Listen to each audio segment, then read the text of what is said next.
So there I was, 27 years old, standing as the maid of honor for my sister-in-law, Christina, a 25-year-old woman.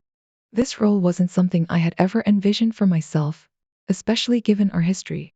You see, I've been happily married to her brother, Martin, for about a year now. Our relationship was going smoothly, but Christina, well, she's always been a different story. From the get-go, there was this tension between us. Christina never warmed up to me, no matter how much I tried to break the ice. It felt like high school all over again, dealing with the cliquey mean girls. So, I took the cue and stopped trying to befriend her.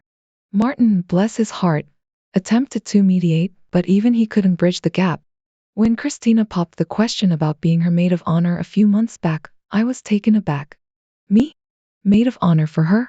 The thought was as absurd as it was unexpected. I mean, why would she choose me, of all people? Our relationship had been lukewarm at best, downright chilly at worst. Initially, I was inclined to decline outright. The idea of committing to such a role for someone who barely acknowledged my existence didn't sit well with me.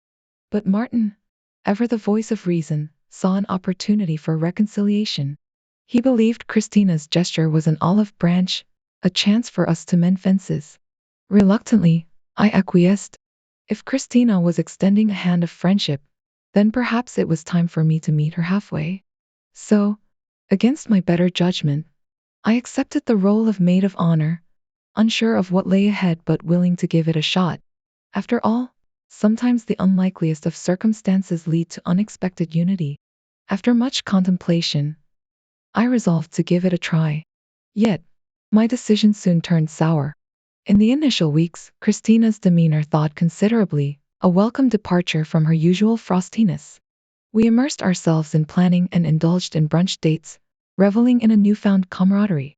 However, the tide shifted when she broached the topic of purchasing her wedding dress. It was a staggering $3,500, a sum that seemed extravagant, especially considering her mother's generous offer to loan her own gown, elegantly tailored to fit. Despite her financial constraints and the availability of a stunning alternative, Christina fixated on this pricey attire. She confided in me, appealing to my comparatively robust income as an investment banker. While I empathized with her predicament, her request felt misplaced.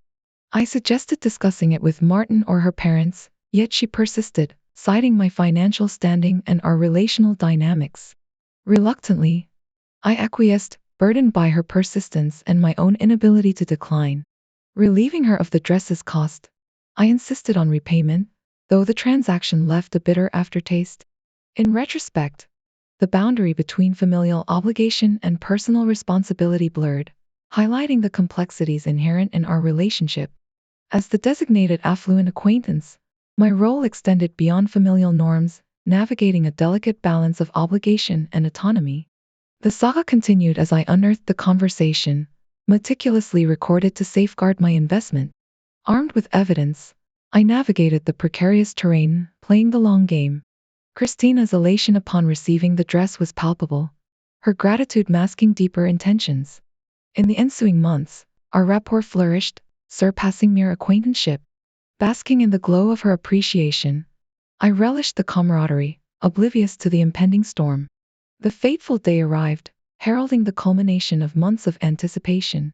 Yet, beneath the veneer of celebration lurked shadows of betrayal. Christina's transformation was abrupt, casting a pall over the festivities.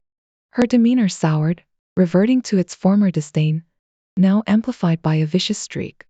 The wedding proceeded, a facade of harmony masking internal discord. Beneath the veneer of unity, fractures widened, revealing the true nature of our relationship. Christina's affronts, once veiled, now stood brazenly, a testament to her duplicity. Forced into the spotlight, I endured a barrage of barbs, each one a dagger to the soul. Her mockery spared no facet of my being, casting aspersions on my very essence. Weight, appearance, temperament, no aspect remained unscathed. Confrontation beckoned, a reckoning long overdue. In the dim recesses of solitude, I sought answers, demanding accountability for her transgressions. Yet, her response was a cruel dismissal, trivializing my anguish with callous indifference. Her laughter echoed, a haunting reminder of shattered illusions.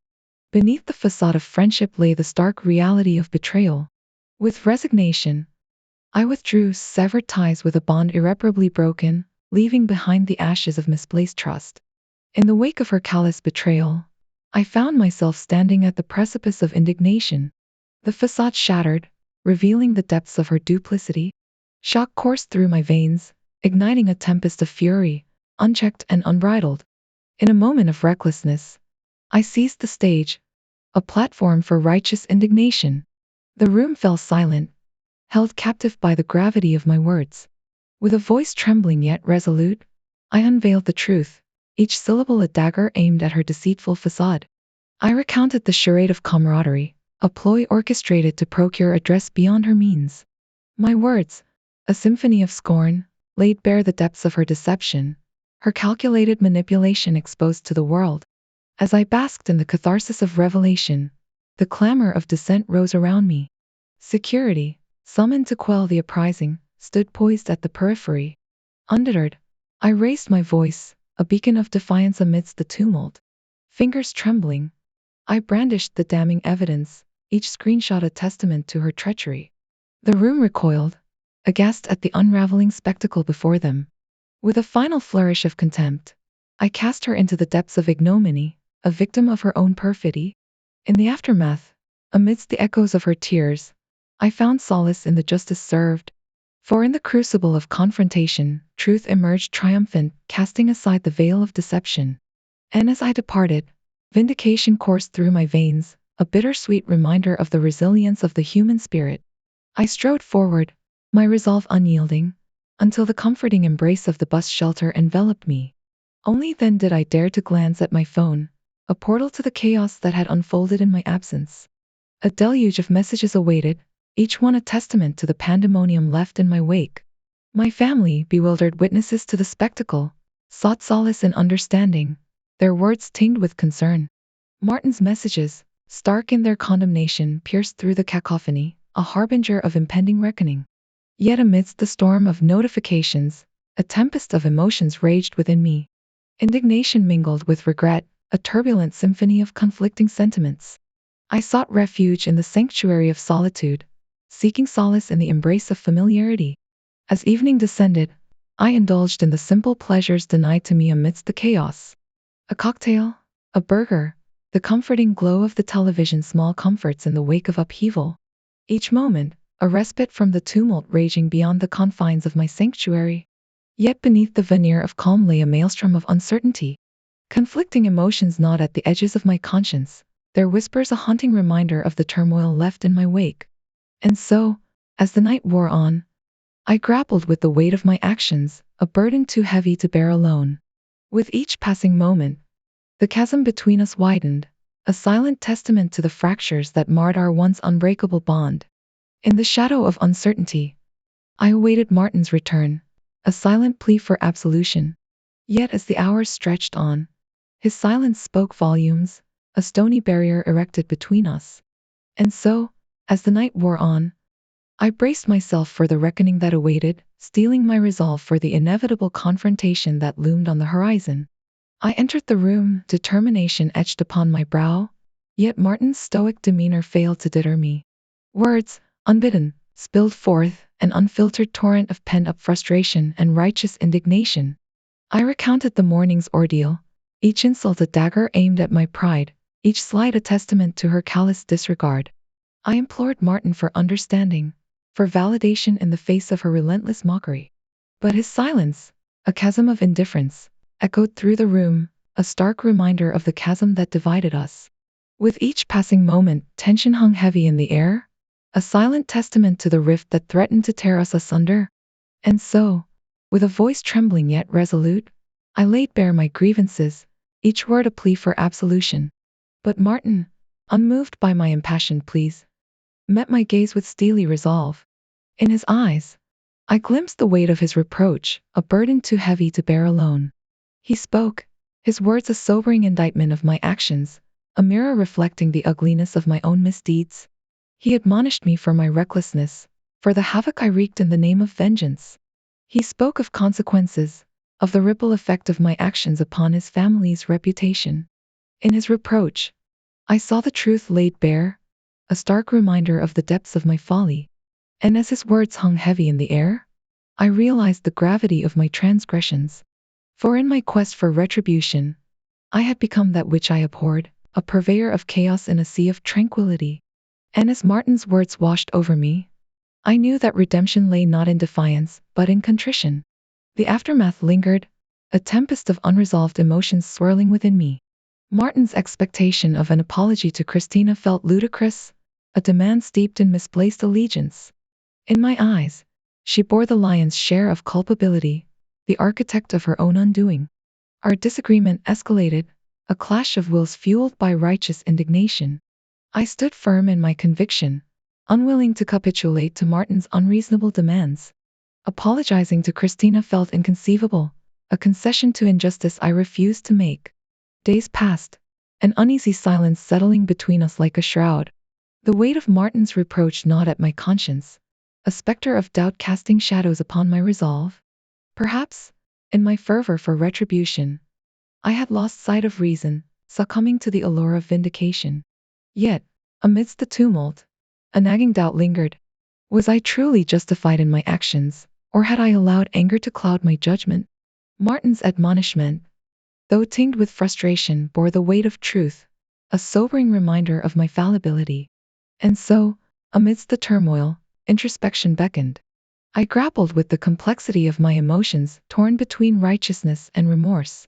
Christina's silence, a testament to the chasm between us, echoed through the void, a haunting reminder of the rift that divided us. As the days stretched on, uncertainty gnawed at the edges of my resolve. Had I acted rashly, blinded by indignation, or had I stood up against injustice, a beacon of defiance amidst the chaos? In the quiet moments of introspection, I wrestled with the truth, seeking solace amidst the tumult. For in the crucible of conflict, clarity often emerges, a guiding light amidst the darkness of uncertainty. And so, as I grappled with the fallout of my actions, I sought solace in the knowledge that true reconciliation begins with introspection, a journey of self-discovery guided by the light of understanding. I want to set the record straight regarding my relationship with Christina. From the outset, there's been no hidden history or past animosity that could explain her intense dislike towards me. It's a baffling enigma, one that continues to perplex me. Let me be unequivocal about Martin and my in-laws. They are exceptional individuals, pillars of support in times of turmoil. Despite the current strain we're navigating post-wedding debacle, they've always extended kindness and warmth towards me. Martin, in particular, has been an unwavering partner, steadfast in his support even amidst familial discord. I implore those speculating about the state of our relationship to refrain from casting judgment or offering unsolicited advice. Divorce is not on the table. Martin and I are committed to weathering this storm together. Fast forward to today, an arduous week marked by silence and introspection. Finally, I summoned the courage to confront the aftermath of the wedding debacle.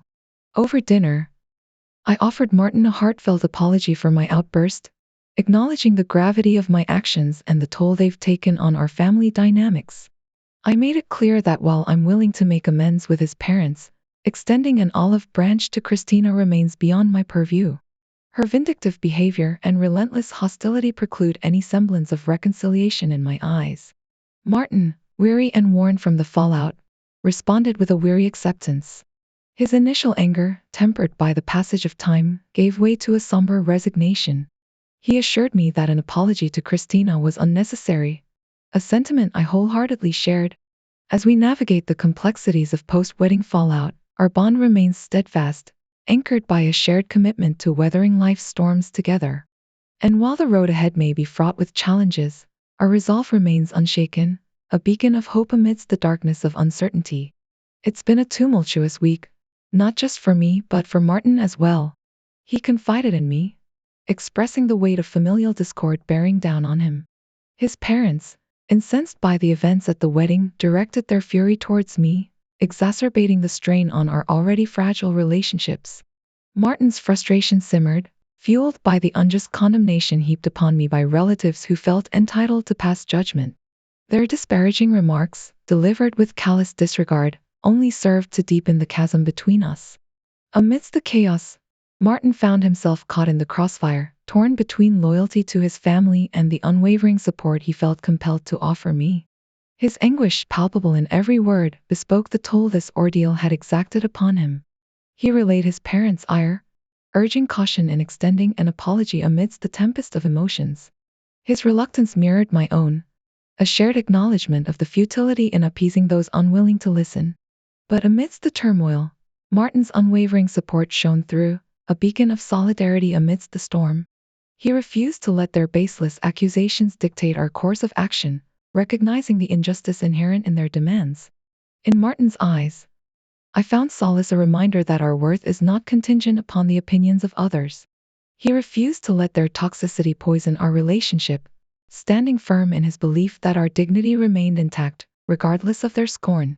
And so, as we navigate the turbulent waters of familial discord, we stand united, bound by a shared resolve to weather this storm together. In Martin, I find strength, a steadfast companion amidst the chaos, a reminder that love, in all its forms, endures even in the face of adversity. Martin's unwavering stance remained a steadfast beacon of reason amidst the chaos. While he acknowledged the gravity of my actions, he refused to let Christina's innocence stand unchallenged. Together, we navigated the murky waters of familial discord, finding solace in our shared understanding. His counsel, tempered by wisdom, urged caution in extending apologies amidst the storm. If reconciliation were to be genuine, it must stem from a place of receptivity and understanding, not coerced by the tumult of emotions. And so, with Martin's support, I found peace, a respite from the relentless scrutiny of familial judgment. His steadfast presence offered solace amidst the turmoil, a reminder that love transcends the capricious whims of external opinion. In the wake of our reconciliation, life settled into a semblance of normalcy. Martin's promotion heralded a much-needed respite, prompting us to embark on a well-deserved vacation, a reprieve from the burdens of everyday strife. As for my own parents, their unwavering support remained a cornerstone of strength. They understood the complexities of our situation, offering comfort in the knowledge that our bond remained unshaken amidst the storm. As the dust settled, I found myself reflecting on the bonds that bind us together. While the rift between us and Christina's family remained unhealed, I harbored no ill will towards them. Their allegiance, however misguided, was their own to bear. And so, as life moved forward, I embraced the serenity that comes from within, finding solace in the love and understanding shared between Martin and me. In the end, that was all that truly mattered. A month has passed since my last update, and today brought an unexpected turn of events. Out of the blue, Christina reached out, returning the money she owed me. It served as a stark reminder of the tumultuous aftermath of the wedding debacle. In her message, she finally unveiled the root of her disdain, a petty grievance born from the romantic misfortunes of a friend. It seems that her friend harbored feelings for Martin, only to see her hopes dashed when he introduced me into the fold. The friend's heartache became a catalyst for Christina's animosity towards me. It's a revelation as absurd as it is predictable. The friend's unrequited affection and subsequent relocation out of state only served to underscore the frivolity of the situation. How any of this could be attributed to me remains a mystery, a testament to Christina's irrationality. I confided in Martin, who confessed he had his suspicions about the underlying dynamics. He dismissed the notion that his friend harbored any romantic interest in him, seeing her more as a sisterly figure. Even without me in the equation, their relationship would have remained platonic. Now armed with the truth, I find closure in the knowledge that Christina's antipathy was rooted in baseless jealousy. It's a chapter best left behind as I move forward, unburdened by the weight of her irrational vendetta. As this saga draws to a close, I'm grateful for the support of those who stood by me amidst the turmoil. And though Christina's presence may linger in memory, her influence over my life has come to an end. Stay tuned for more tales from the labyrinth of relationships, a journey fraught with twists and turns, yet ultimately leading towards growth and understanding.